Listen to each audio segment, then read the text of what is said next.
Well, thank you very much indeed. If I walk over here, can you hear me? That microphone working okay? No?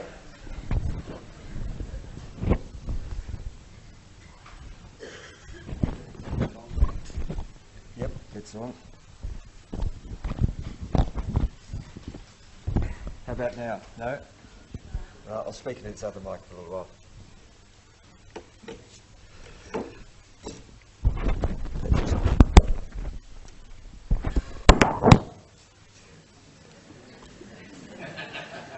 Something was working there.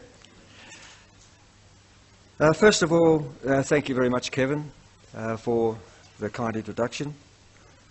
And I'd like to thank Shane Pill and Rick Baldock, Alison Turner and the Program Committee for bestowing on me the honour of presenting the 2017 Fritz Duras Memorial Lecture.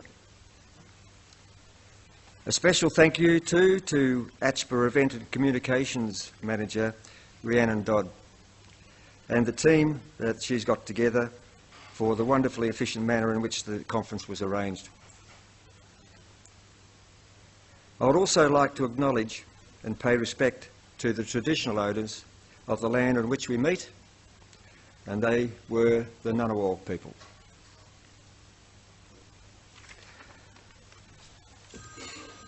This particular lecture is a little bit unusual for me because I don't usually do formal lectures. I like just walking around and having a chat to everybody. But in this particular situation, I've decided to do it a little bit differently, and there will be some formal aspects of this paper, and I want to read something to make sure, for a start, that I don't go over time. But I can't help myself. And I've got to tell you one little story, which I only decided to tell you while I was sitting down there as Alison came up. It was in 1981, and I must admit that this year marks the year that I've spent exactly half my life in Canberra and half my life in Melbourne. If I tell you the number of years, that's not going to sound pretty, but it's just over 35. So I can sort of think about myself as being a Canberran and a Melburnian on equal terms. And it sort of comes out in what I'll talk about later on. But in 1981, up the back we've got Galen Clues, who in her own right was a top triathlete and now is going to speak to us tomorrow. But on this particular occasion, I was running along with Galen's brother, Graham. And a group of the other runners were there. There was Rob De Castello, a lot of really good runners, and I was hanging around up the back. But they were going fairly slow this time.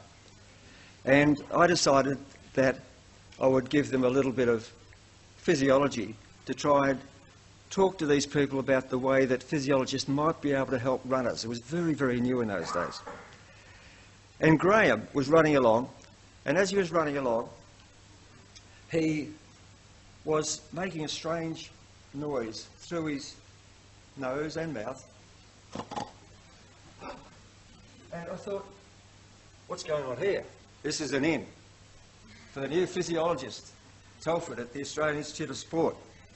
And I went into a fairly deep conversation about the physiology of breathing, what that does to get oxygen to the muscles, what happens if you don't breathe correctly, and the build-up of lactic acid and all those sorts of things that we're starting to measure in those athletes.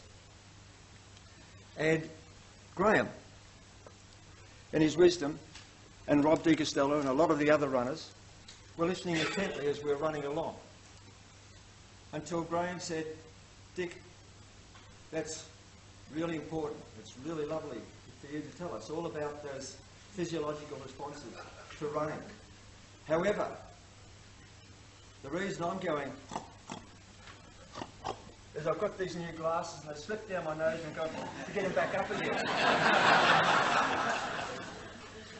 And that introduces the usual way that I speak, to keep things as simple as possible and look for the simple things first. And that was one of the best philosophies that I ever had through the days at the Institute of Sport, in which I spent around 25 years. So, Bear with me because the first part is going to be formal, there'll be a little less formal and so on. To avoid my dangerous tendency to speak for hours on anything related to physical activity, sport and physiology, I've divided the presentation up into 5 time-limited chapters. The first takes us back in time, a fairly long time.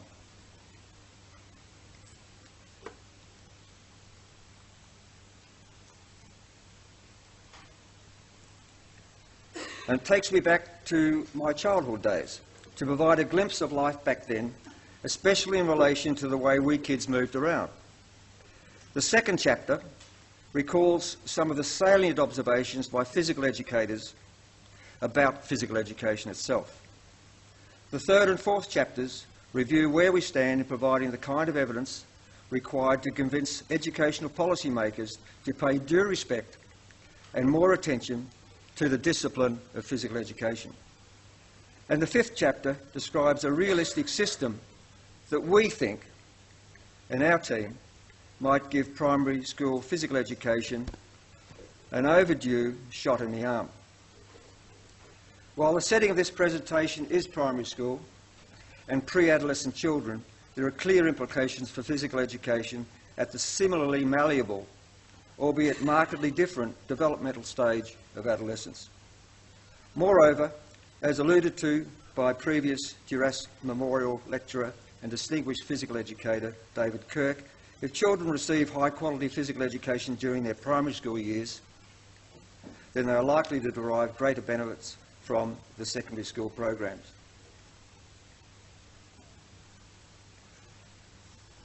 It's 1964.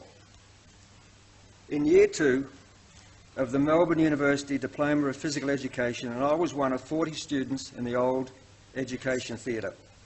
The course was of 2 years' duration, but it packed 3 or 4 years of psychology, sociology, anatomy, physiology, biomechanics, motor learning into, I'd say, 5.5 days, because we always had to come in on Saturday morning before I went down to play footy, into each university week. It proved to be, as I look back, the most influential course I was ever to take, that diploma course, generating my interest in the physiology and biochemistry studies that I undertook over the following 8 years, a full-time equivalent at that same university. We were an enthusiastic group of physical education disciples, with our leaders adopting styles ranging from old-school regimented discipline to new exploratory pedagogy. Strangely enough, these styles of lecturers were seemingly conflictory but complementary. Apart from a brief period of elevation to degree status prior to extinction in the early 80s, that phys ed 2-year diploma course at Melbourne University was destined to remain at diploma level. This was partly because it was overwhelmed by a new wave of physical education and movement science, led predominantly by Australians returning as graduates of USA universities, especially to the University of Western Australia being at the forefront, and in Victoria itself by 2 new institutes of technology called Preston and Footscray in the old days. We've got Elaine Murphy here, I think, somewhere from Footscray. And 2 College of Advanced Education, Rusden and Burwood. On the other hand, we DIP Phys Ed students had the distinct impression that our course director, ex-Navy officer and amateur boxer, Dr. A.W. Burt, as we knew him, Willie, did little to ingratiate himself or the discipline of physical education within the inner circle of professorial fellows at Melbourne University. We easily imagined our inimitable Burt pointing out to the medical faculty staff that they might do well to heed the views of physical educationists when it came to the prevention of chronic disease. He was probably right. In fact, he was definitely right.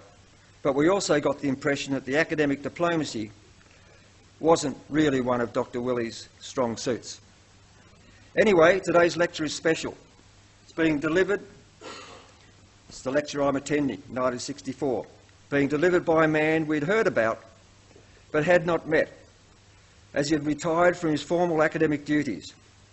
In retrospect, this lecture must have been close to, if not the last he would deliver, as he died the following year.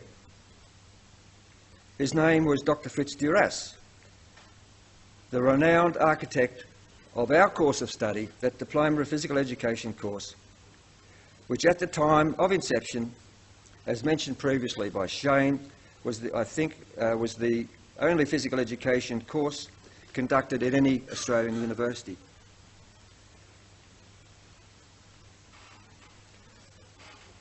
Very pleased to see the original. Must be worth millions. I'd never seen the original, but I'd seen that one. Dr. Duras, 1896 to 1965, clearly deserves being referred to as the father of physical education, and his words of wisdom reflected his former role of a physician who clearly understood the relationships between the body, mind and quality of life. Previous Duras Memorial Lecturer, Kirk Tinningham, among the two of them, and his biographer, Kentish, and that I think is on the front of your Gertrude Kentish's book, have provided a comprehensive picture of the role Dr. Duras played in developing the physical education profession in Australia. I'm not going to dwell further on the man's influence here, but I'm going to keep two very fond memories of that lecture in 1964 I referred to the end of my presentation.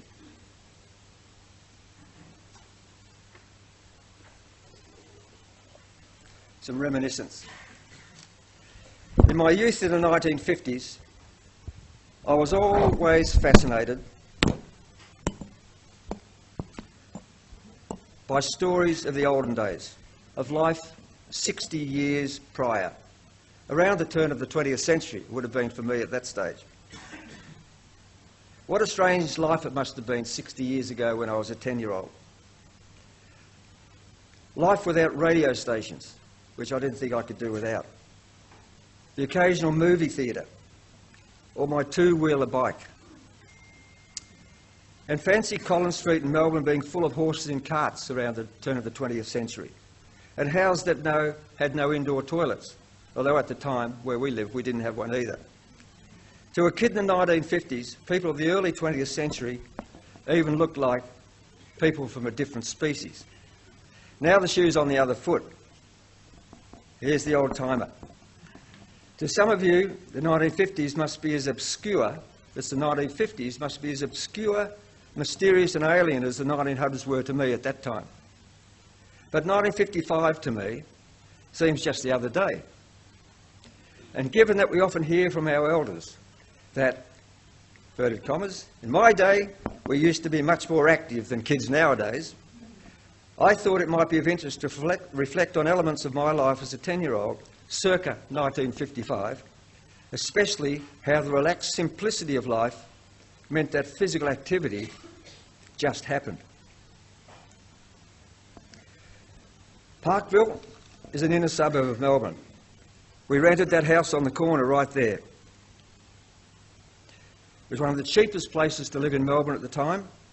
My mother's family had rented that house since the late 19th century. Over the road was a place called Camp Pell. It was an old army campsite, but now with run-down temporary army hut zero-star accommodation for around 3,000 soldiers who'd returned from World War II without any way to support themselves. The press called it Camp Hell. So did my mum and dad for a while, because I wasn't allowed to go over there at all for fear of being bitten by dogs with rabies. Not anymore though. That same site, Camp Pell, is called Royal Park and houses the famous Royal Children's Hospital. My primary school, fortunately, was nowhere near Camp Pell, but was a strange little setup, being the Melbourne Teachers College Rural Practising School. And that was in the corner of the University of Melbourne. The school was a weatherboard structure tucked in behind the Teachers College shown in that slide, in the corner of it's Grattan Street and Swanston Street, Melbourne University, for those familiar. The little school had 3 rooms. Well, the little building had 3 rooms, each representing a separate school. In each school, there were 6 tables. And at each table, for 5 or 6 children, was a separate grade of grade 1 to grade 6. I moved from grade 1 to grade 6 in the same school, if you like, which was the same room. There was never a thought of being driven to school. At that stage, my father was a World War II returned soldier's university scholarship holder, and we couldn't afford a car until I was in grade 4. However, we got one like that. It was a second-hand, it's not that exact one, but exactly that model, a second-hand, only a year old as I recall, Holden FX with a number plate which seems to be inexplicably indelible in my mind of NT924. Everyone walked to the school though, not just me, even after we got that car. For me and my younger sister, the walk up Story Street and across Sydney Road and then through the university school was about 2k. It was usually a lot more on the way home because we'd often get diverted. That's the old arts building there. But sometimes to peep down into dungeon-like laboratories to spy on white-coated scientists with chemicals and lots of glassy apparatus. Or to look for additions to our stamp collection, jumping in, you're looking for discarded used envelopes in the big Hessian waste paper baskets in the corridors of that particular building. At school, during lunchtime and playtime, we'd call it, we'd kick a footy around made out of paper or socks tied with elastic bands. This is Australian rules football. I didn't know anything about any other sport except football and cricket down in Melbourne because we're completely brainwashed, and I admit that.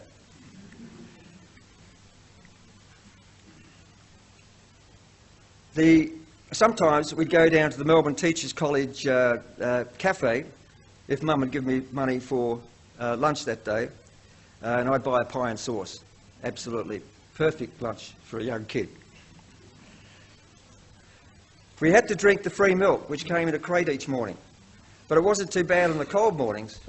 But I was never an enthusiastic consumer when the milk temperature well exceeded that of the cow's udder. We got it down though. We got it down, even in those hot days. We got it down because we had to get it down. How about the queue for those drinks? Wouldn't like to be thirsty up the back of this one. However, I'm sure that Dr. Duras, who you can see in the foreground, would have done something about that queue had it been a physical education class. When I got home, I'd throw and hit a tennis ball against the wall of our house for hours. And visiting that house some 30 years later, and you probably can see them there on the right-hand side, the marks of those tennis balls were still visible.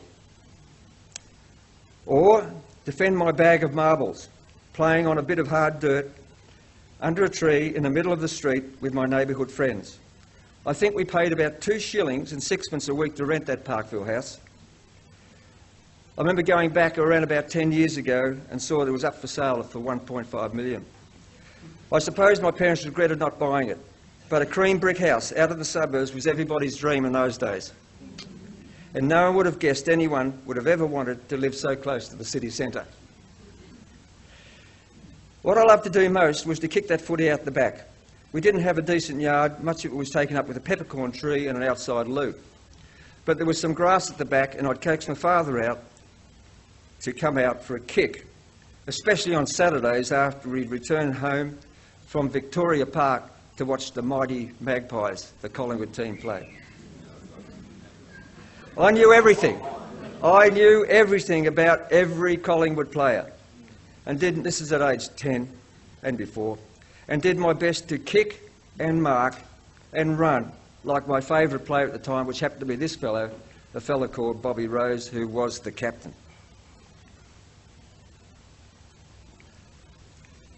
Every week we did some sort of sporting activity at that primary school, the little teachers' college practising school, although I didn't even know physical education teachers existed.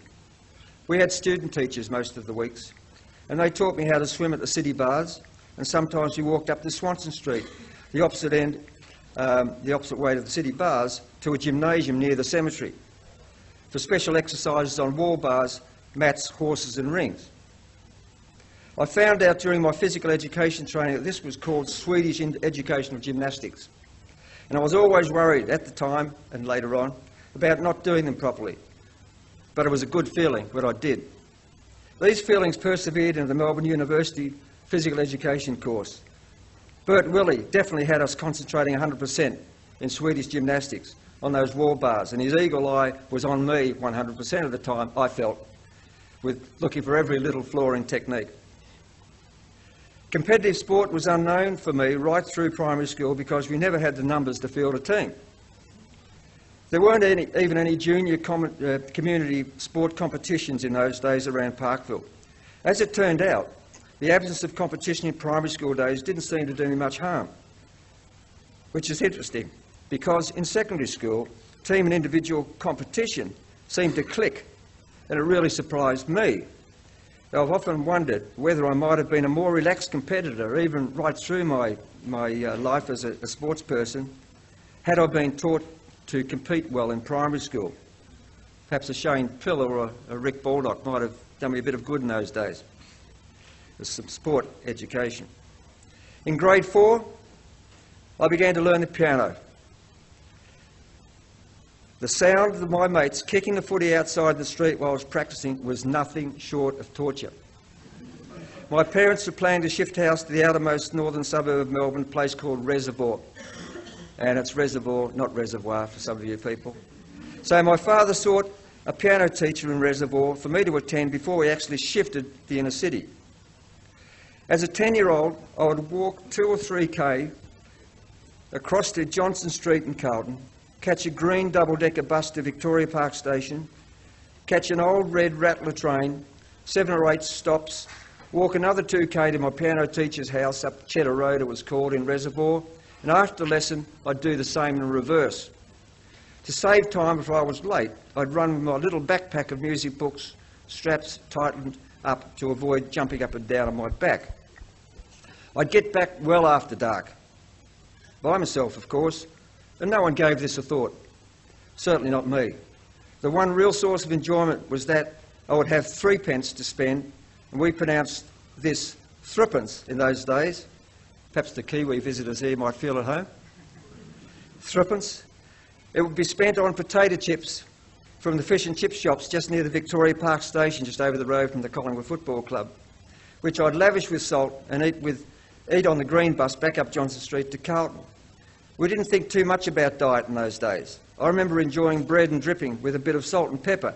That's the fat from the roast that we'd had the Sunday before. That was when butter was a bit expensive. I was treated to a restaurant once, my first time, when I was 14, and had lamb chops with my grand auntie. A milkshake and a hamburger and a couple of yeast buns and butter from the local cake shop was my idea of a good feed. And we kids, family and schoolmates alike, were as skinny as drovers' dogs, and I haven't changed much.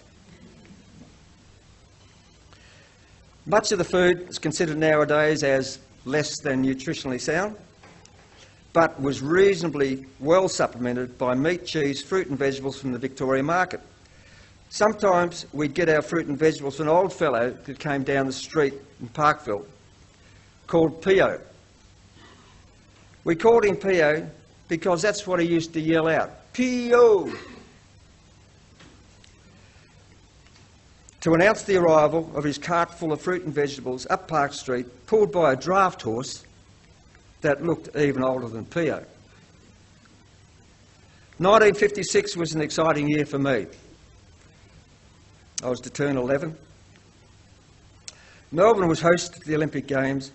I'd run up to the university track and the Beaurepaire swimming pool on the weekend to hang out at the Cinders track to get autographs of Olympians training there. Unknowns to me, of course, this was the home of the Melbourne University Dip PE course, and Dr. Duras may have been working in his office there at the particular time. Once I took the tram into the city and watched the track and field and swimming on a black and white TV in the Myer Emporium windows. I'd never seen live sport telecast before, and it was very exciting. One day my school got tickets to the MCG, for the Olympics, and I watched the final of the men's 1500 with our champion John Landy, who was the second man to go under 4 minutes in the mile after Roger Bannister, shown on the slide. Roger Bannister, I remember, achieved what we thought was the absolute impossible of running this magical 4-minute mile. But what a runner John Landy was, and what a gentleman. Fancy stopping to pick up a fallen competitor, the future champion Ron Clark, in what has become a famous illustration of sportsmanship.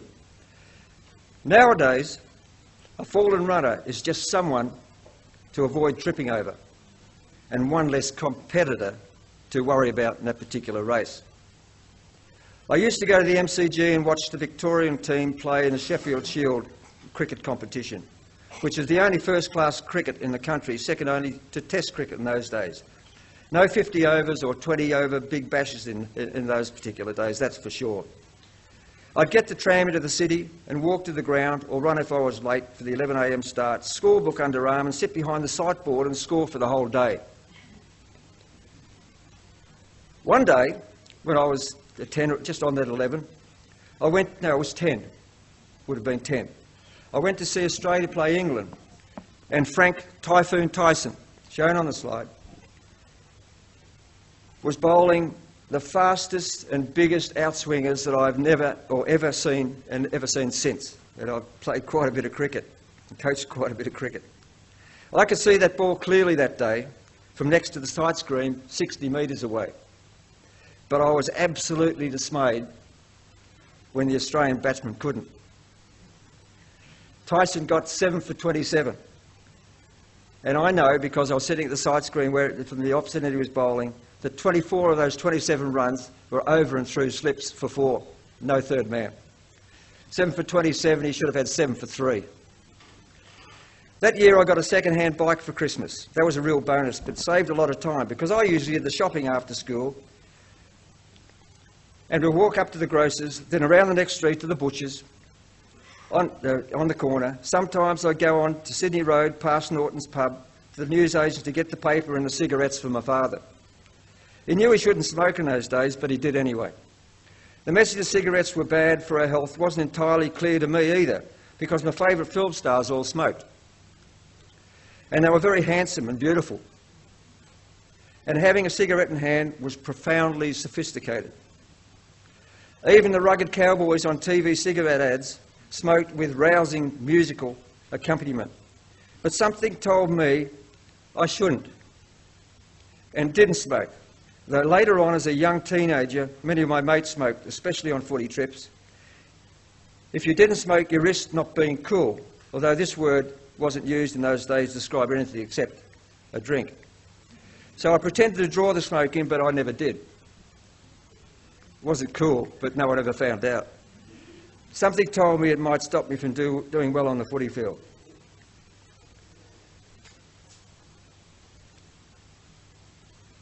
It's interesting how things turn out. Later I would play on the Victoria Park, Collingwood football ground, and play cricket and football, both games on the MCG. I'd be coached by that Frank Typhoon Tyson who ripped Australia apart with that 7 for 27. I'd be appointed coordinator and manager of the Victorian cricket team that I used to adore and still do in many ways. You won't recognise me because I've got a moustache there right in the middle as their coaching coordinator and manager when we won our first Sheffield Shield out of 2 in a row, which was great.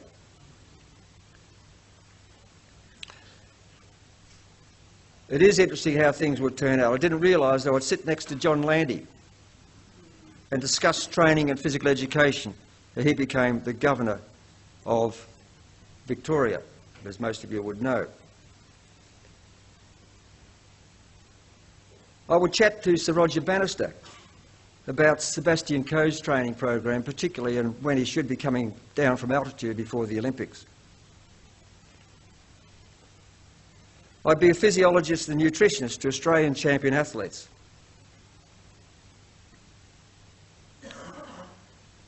And I would coach Olympic and Commonwealth Games medalists I really like that slide.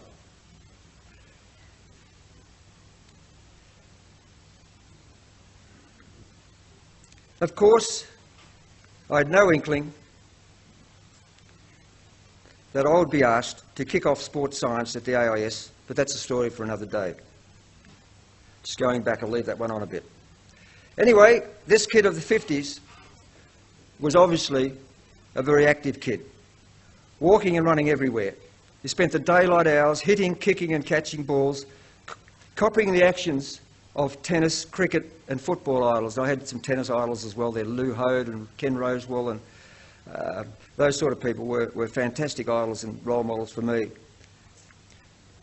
His primary school years had him sufficiently fit, that's me I'm talking about, well coordinated of eye, hand and foot, and motivated to enjoy sport right through secondary school and beyond.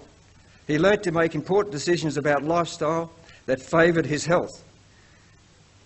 His diet may not have been perfect, but his physical activity seemed to allow him to balance energy in and out very well indeed. The descriptor childhood obesity had not been coined. It's now 55 years since I left secondary school, and the flames of physical activity still flicker strongly. In the last decade, we talked a lot about being physically literate. I suppose we kids were. We also seemed to be reasonably sports literate. And in making strong, conscious decisions like not smoking, there must have been an element, and it's curious as to what contributed to it, a degree of health literacy. But that's all history. Now it's 2017, and a 10-year-old's world is supermarkets, personal laptops, smartphones, Facebook, Twitter, widescreen coloured TVs with remote-controlled in-home movie theatres, streets full of cars, which I never saw, cars full of kids, which I never saw, dishwashers, washing machines, ensuite bathrooms, robots, drones, litigation lawyers, and probably the most significant of all, NAPLAN. Avoiding physical activity has become a driving force in modern economy.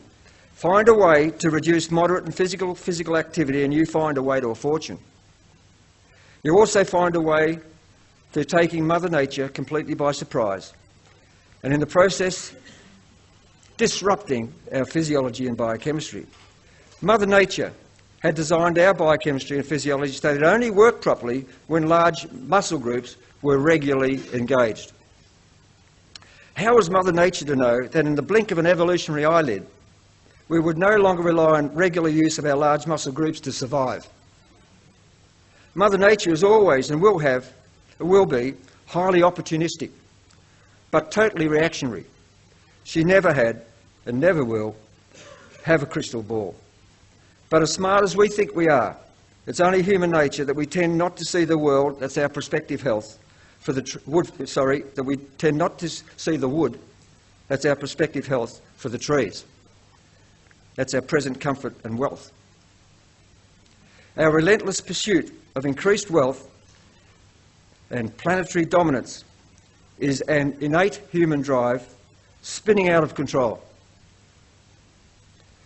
It's mediated to a large degree by our politicians, elected via the hip pockets of billions of myopic human beings whose big picture is confined to the concept of never-ending economic growth. And we've inherited DNA that drives us to save energy, not expend it, and to conjure up more and more ways to avoid using our large muscle groups. With our current understanding of the positive interaction of a developing mind and body, and with the obligatory physical activity in decline, restoring the balance through a child's educational experience would seem an obvious course of action. Unfortunately, this has not occurred, at least not in the majority of our schools. Our public primary schools have opted for more classroom teachers, smaller classroom numbers on the premise that this will enhance academic progress. Indeed, all other things being equal, then it should improve numeracy and literacy. But all things aren't equal, and I'll provide evidence of that a little later on. In a nutshell, we and our kids don't need to use our muscles we now and our kids don't need to use our muscles anywhere near as much nowadays. With our DNA instructing us not to waste energy, we don't. This effect is no longer the domain of the mature human being. It's filtered down further and further into childhood. Physical education in schools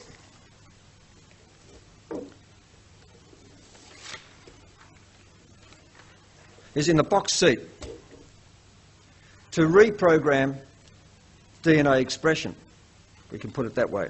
In effect, rekindling and preserving what we might refer to as the play genes. And there would be a set of genes that do instruct us to play as youngsters. The onus is on physical education and sport education to take up the slack and provide children with the motivation, skills, understanding and enjoyment of moving skillfully, to set them on a pathway where physical activity is a sought after and routine part of everyday life. I think I was set on this pathway without my teachers even trying, but that was 60 years ago and wouldn't work now. So things change.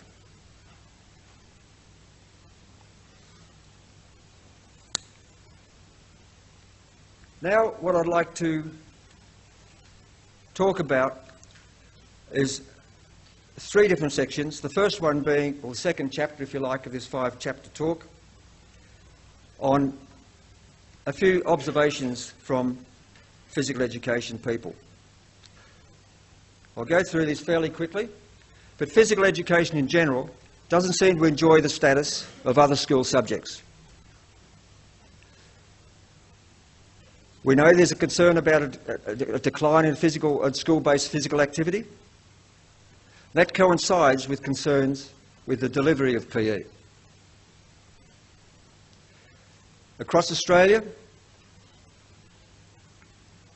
4 out of 5 physical education classes, if we ever assumed we had daily physical education, would be taught by generalist classroom teachers, even if there was a specialist at the school who would only take 1 class per week of any particular child. And that's a role with which many feel uncomfortable. The classroom teachers feel uncomfortable. With increased administrative and curricular responsibilities, and with publicly scrutinised national literacy and numeracy assessments, which exert a profound effect on teaching practices, classroom teachers are likely to reduce or even forego their PE teaching responsibilities. And I found out from moving around lots of primary schools that that is certainly the case. Contributing further to a relative decline in PE, school principals are likely to choose classroom teachers rather than PE teachers simply to reduce those class numbers. In response to this general decline in primary school physical education over the decades since I left, a lot of researchers and physical educators have embarked on programs to try to convince our policymakers to rethink physical education. But to be convincing, really, the investigations needed to be conducted over several years of primary school rather than any short-term intervention which may produce transient outcomes. So what do we know up until 2005? It's prior to the study that we embarked on here in Australia called the Lifestyle of Our Kids study, the LOOK study. Well, prior to 2005, there were 4 randomised controlled trials of the effect of physical education over 2 years or more. And talking to policymakers in recent years, I do know that they want information that is shown to be sustainable. They were the Trois-Rivières study, Canada, the SPARK study, the CATCH study, and the Healthy PE study, which did use some nutrition as well as the intervention, and slightly older kids than primary school kids, but the others were primary school. Each of those introduced physical education in schools for between 2 and 3 and 4 years. Collectively, these studies showed three things. They showed that you, with instruction and good physical education, could improve in-class physical activity and physical education. They also showed, to a certain degree, but not all the studies, improvements in fitness and motor skill, more so the latter. They showed, importantly in those days, certainly I remember Roy Shepherd from the Trial Riviere study talking to me many years ago, that physical education, he said, Dick, will not impede academic progress. But those studies had no effect on obesity. Introducing physical education had no effect on obesity, did not affect habitual or week-to-week physical activity. And for two of those studies, where their main objective was to reduce the risk of chronic disease through some blood tests, there were no effects found. Physical education was found not to have any effect whatsoever. And at least in Australia and most of the places over in America and Canada, there was little influence on the policymakers of primary school PE.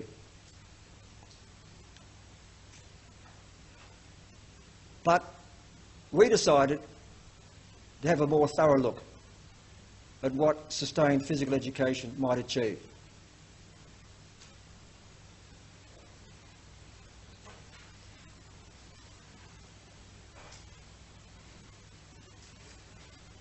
The Look randomised controlled trial asked two questions, one of which we're going to talk about today. Can primary school specialist PE influence health, physical and psychological development? Secondly, and very importantly, how important is sport, physical activity and physical education through childhood and adolescence to quality of life in old age? The number of people older than 85 is increasing dramatically now. It's going to be quality of life in people of age 80 to 100 in the years to come is going to be the biggest, one of the biggest problems, I would say, the government's going to have, economically and socially. The Look study design, it commenced in 2005. We had 850 kids from 29 ACT schools.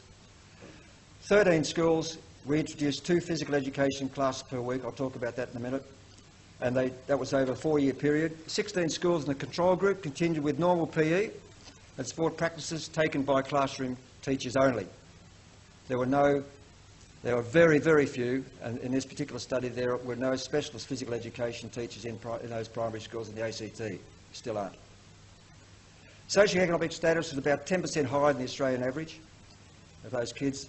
I've mentioned that because in our model we have to adjust for those sorts of things to make sure we're inferring properly. We took measurements at the ages of 8 years, 10, 12 and 16. The kids are now going on 20. Our next measurements are going to be at the age of 25. And even though I won't be writing up the papers, we'll follow those people through to the age of 80. Each of those circles on the left-hand side up there represent a little team that we had to look at a particular area of physical and psychological development of the children. We had nutritionists looking at all of the dietary activities, because it's pointless trying to tell someone like a politician that physical activity is going to do this if we hadn't controlled for nutrition, for example, or if we didn't control for socioeconomic status, or we didn't control for this, that and the other. The advantage of doing a study like this is we can set up a statistical model and make sure our inferences are as close to being as correct as we could ever possibly be. It was designed by this physical education was designed by physical education and movement scientists at the Blue Earth Foundation, who set up a terrific program. It was one that satisfied all of the ideas of physical education I would have had, and I think would have satisfied Dr. Duras. It was aimed at engaging all children fully and equally, and we had an exploratory and enjoyable. It had to be exploratory and enjoyable because it had to be sustainable. We didn't want to look at a physical training program where you can get kids fit in 6 weeks, or try to, and then they drop it. That's not what it's all about. We were looking at physical education. But this physical education had no specific strategy to reduce obesity. They didn't mention the word, as far as I know, diet once. They had no specific strategy they wouldn't have even known I was looking at chronic disease factors. Or they didn't even think about trying to get the kids more active during the week. They were delivering 2 45-minute classes of physical education to do what we think physical education should do, to educate those kids properly through the physical medium. In this presentation, I'm going to focus attention on the health benefits, not because they're more important, because they're not. But I've found out over the years, when talking to politicians and policymakers in the education departments, if we find we're putting our kids at earlier, higher risk of chronic disease, then this is something that policymakers in health and education just can't ignore. Some background on our cohort.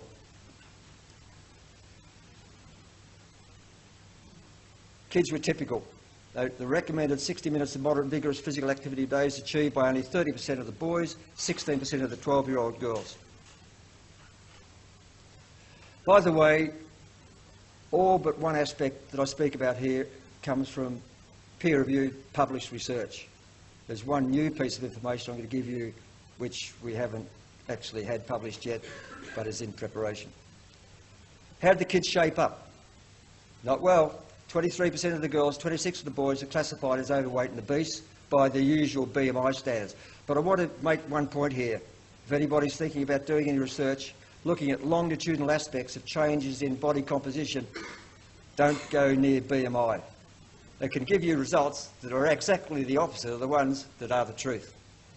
Ridiculous. And how many papers have been published in some of these journals that have done that? I shake my head.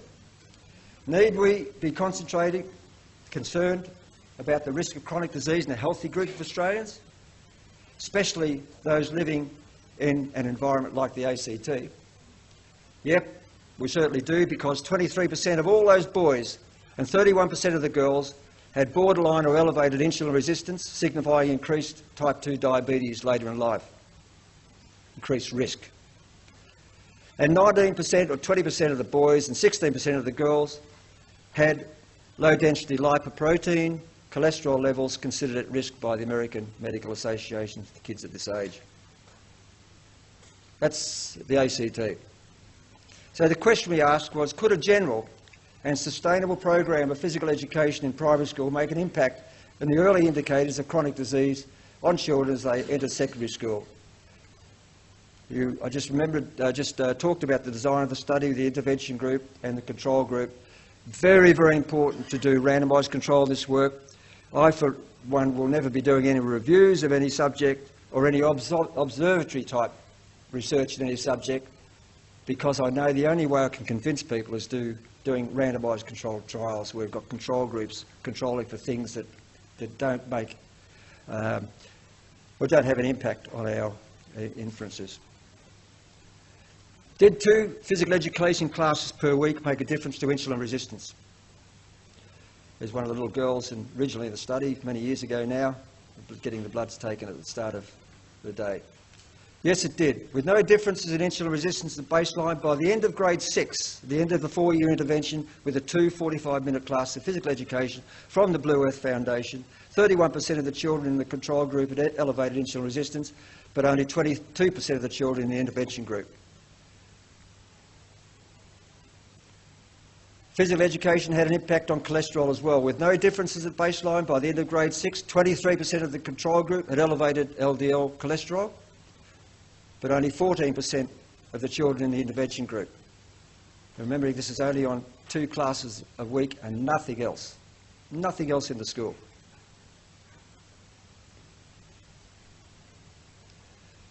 Did it have any impact on bone development? Yep. Even without any specific weight-bearing exercise, by grade 6, there's a 5% greater mid-radius cortical area and 9% greater mid-tibia cortical area, but only in the girls. When I say only in the girls, we were pretty rapt to see it in the girls.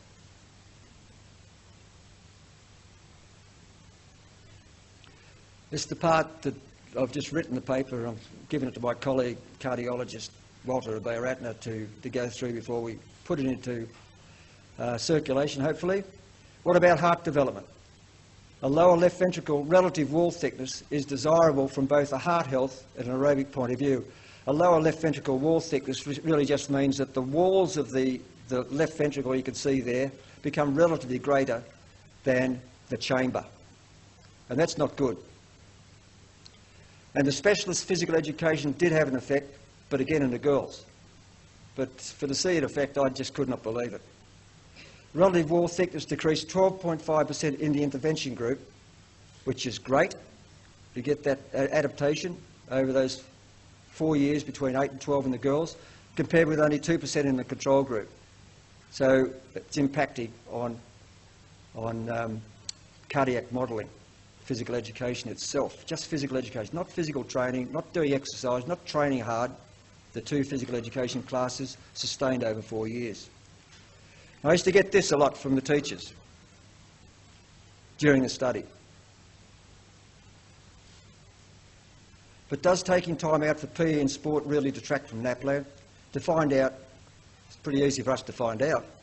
We measured the improvements in NAPLAN between grade 3 and 5 in our intervention and control groups, and found that specialist PE improves NAPLAN scores, especially numeracy, by between 13 and 9 points, which is about the same number of points that our Minister for Education was saying here he was going to achieve by introducing 20 new specialist numeracy teachers into ACT schools. We did it, I was able to tell him, through 4 years of physical education. Randomised controlled trial stuff. Interestingly, the teachers said they thought the children in the intervention school, they made comments to me, we didn't go and ask you for comments during the time, they were concentrating better in class during those years. What about schools which generally encourage sport and physical activity? What about the climate of physical activity in schools? We asked a question which wasn't related to the randomised controlled trial, but do fit in more active schools. Does a school that it has better results in our fitness tests and our physical activity measurements through the fitness test was just the shuttle run, couldn't do much more. The physical activity test was accelerometers and questionnaires and pedometers. So that was pretty well objective. Well, it certainly did. I was able to amaze some principals by predicting their NAPLAN scores, knowing what the fitness score of their school was. There's a relationship. Each one of those circles, I hope you can see those there, is a school. And on the y-axis, we've got the numeracy. It could have been reading, it could have been writing for the NAPLAN scores that particular year. And on the x-axis, we've got the what's that modelling, the square root of the cardiorespiratory test we did, just the running test. So the fitter schools were getting better NAPLAN scores. That's adjusted for the socio-economic area they were living in and a whole lot of other things. So I'm positive that's correct. Almost positive. You can't be positive in science about anything, really. So now we know that quality physical education in primary schools will have our children entering secondary school with a lower risk of developing type 2 diabetes, a lower risk of developing cardiovascular disease, a favourable bone and heart remodelling in girls, favourable bone and heart remodelling, enhanced numeracy and literacy. It's not bad. And note these effects. This is interesting. These effects occurred despite there being no overall effect on general day-to-day physical activity. Everyone's hunting to improve day-to-day physical activity, getting the levels of physical activity, of habitual physical activity improved. But we got those results without any day-to-day changes in physical activity, no week-to-week, just the physical activity spikes. I sort of liken this to the runners that I coach nowadays. They'll be flogging outside in 37 degrees out at the Institute of Sport later on. We train them, then we rest them, train them and rest them. Now, the physical education is not training, but it's giving them a spike of physical activity and teaching them about things. And that over a 4-year period made these differences. From the other more concerning point of view, our current system of public primary school systems, not just the public schools, other schools as well, but mainly the public ones we've been looking at, has our children currently entering school, the current system we've got in primary schools, with a high risk of developing type 2 diabetes. Now imagine me with a politician, with my papers, that's what I've had to do. If you don't do this, this is going to happen. You have a higher risk of developing type 2 diabetes, a higher risk of developing cardiovascular disease, less favourable bone and heart remodelling, lower numeracy. And do you want that to happen, Minister? How can you? So they gave me some money to do another trial, which I'll talk about a bit later on. Taking action. We've called this, well, my son Rowan called this, the people trial. I thought, fair enough. The physical education, physical literacy trial. And they're the trials that we're running now to put the results of that last look study into action, to try to convince the Victorian education system to think more about physical education in primary schools. We had to come up with a way to do that. I talked to a lot of people and came up with some ideas with my research group. And we decided that having one qualified, well, we know that having one qualified PE teacher in every public primary school is commendable, and some states go close. But this is not the solution, because it happens in some of the states now where we're getting similar results to what I found before. One PE teacher in an average-sized primary school can teach each class just once a week. And I've mentioned before in the ACT they don't even have one, maybe a couple of schools out of many. One practically, and this is something I want you to think about because it's what we've worked out, and people come up with reasons we shouldn't be doing it. Well, I guess it's a bit late for the trial, but willing to listen. One practically and economically realistic situation we reckon will work is called the physical education, physical literacy, the people system, where we introduce a physical literacy coach, a qualified and experienced specialist physical educator, into a group of 8 schools with no fixed class responsibilities. And the role of that person is to provide in-class and ACHPER-linked professional development to classroom teachers. The most important one, first up, will be linking with the principal, staff and school board to develop a school climate charter of physical activity. Link the classroom teacher with the resident PE specialist very, very closely, so it's a team effort. Align the Australian Sports Commission Sporting Skills program with the physical education curriculum. And link students, the kids at the school, with community sport and recreation. To test this system, we set up 2 trials. We've done one of them.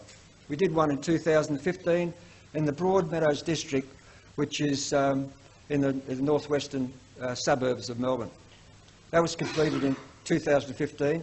The next one we do is this year in the Geelong and Surf Coast districts, conducted, we start in February.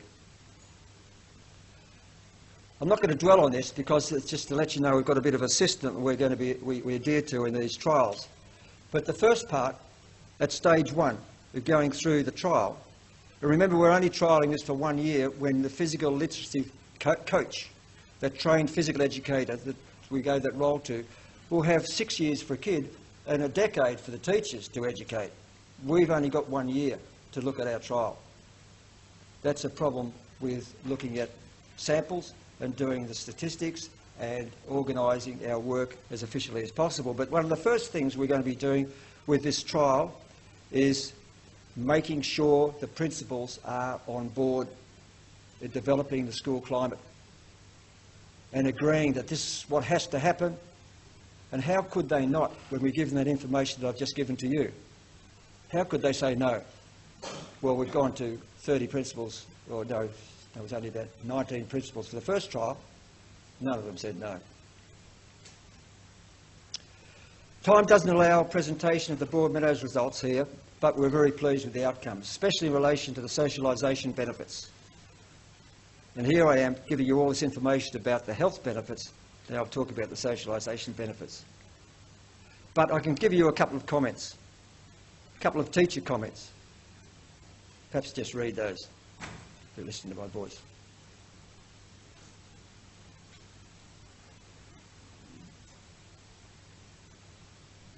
That's classroom teachers at the end of the Broadmeadows trial. A couple of students.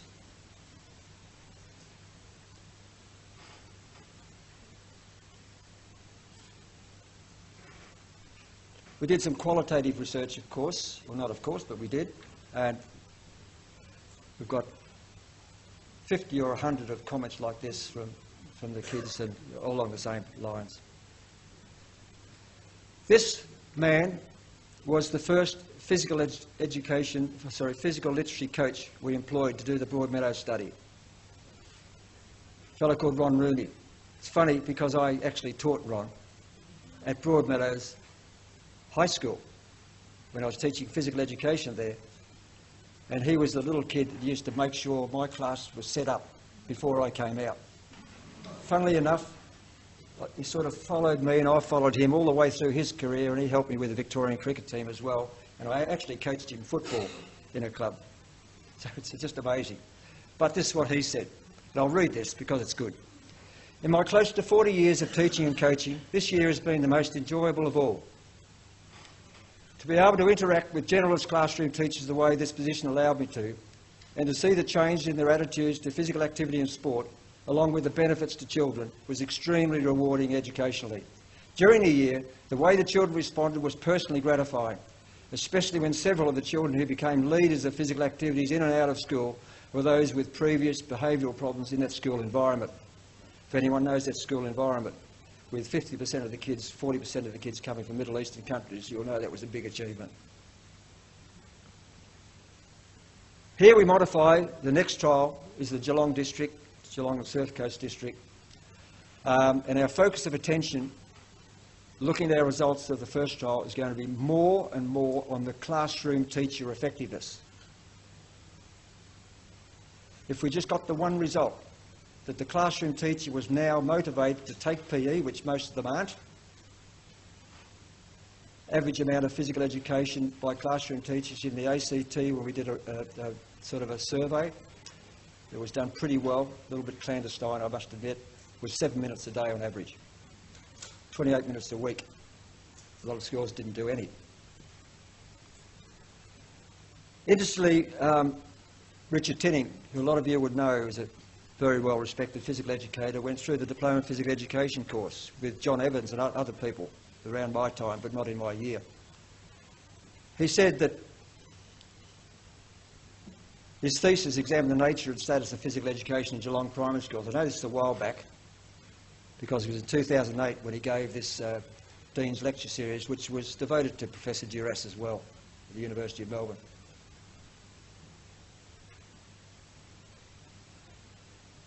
Our 2017 physical education, physical literacy coach is a fellow that a lot of you would know is Andy Hare. I didn't know Andy, not being right into the physical education scene, but if I had been right into the physical education scene and reading it rather than the physiology and biochemistry and cardiology I was reading every day, I would have known Andy. And we're very, very pleased to have Andy working as our coach in 2017. Before I wind up, I have some people to thank in regards to our research, but I can only mention a few. To Rowan and Lisa and Walter, well, I've said it there. The Blue Earth Foundation and staff, particularly Malcolm Freak, for instilling a love of physical movement in the lives of many Australian children.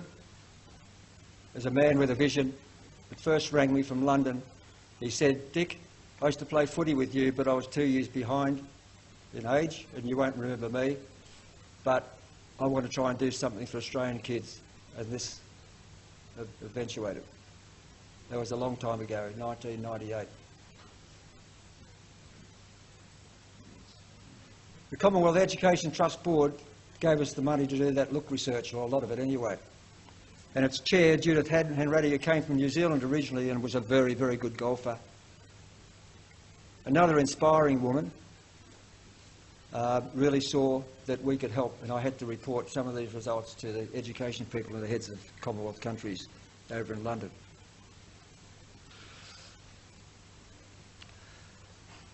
Finishing up, back on my notes.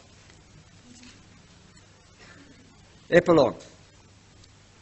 We're back in 1964. Remember that lecture that I introduced right at the start? The weedy phys ed teacher, phys ed student or disciple Telford was in that lecture. It was presented by Prof Duras, and as it sadly turned out, just a year ago or so before his death. I mentioned before that there were two fond memories of this lecture.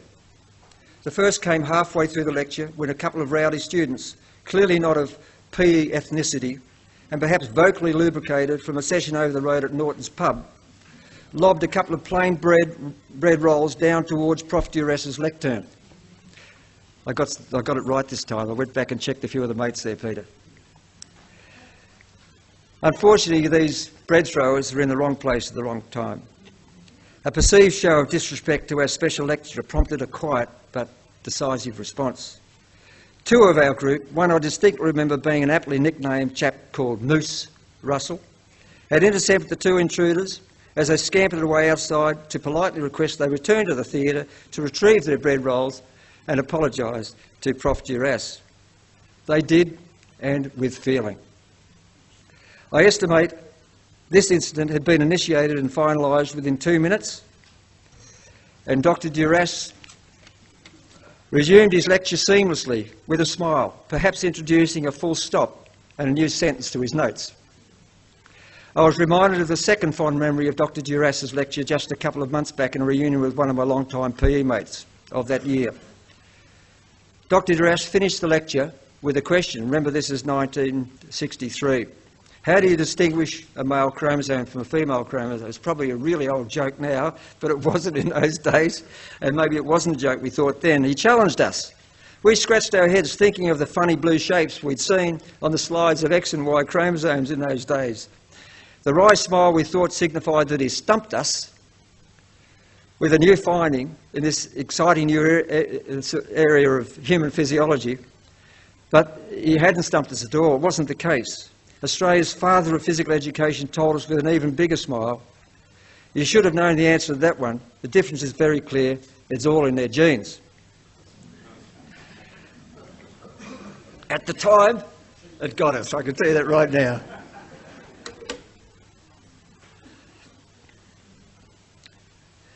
It's only fitting that we finish with one of the numerous insightful quotes from Dr Duras, each of which would have been relevant to anything I've said today. I could have picked out a lot, but I picked out something from that newspaper article in the Melbourne Herald. I used to read the front page very rarely in the Melbourne Herald, but the back page I knew pretty well. 1937, I didn't read it too well in 1937.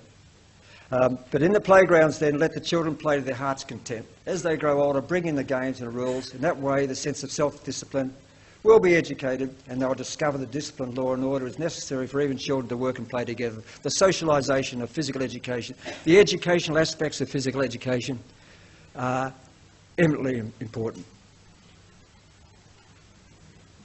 So thank you for joining with me and the National State Boards and staff of ACHPER for honouring Dr Fritz Duras. Thank you very much for coming, Duras family. And thank you to everyone here for your own contribution to physical education, but as I've said here, so far. Thanks very much.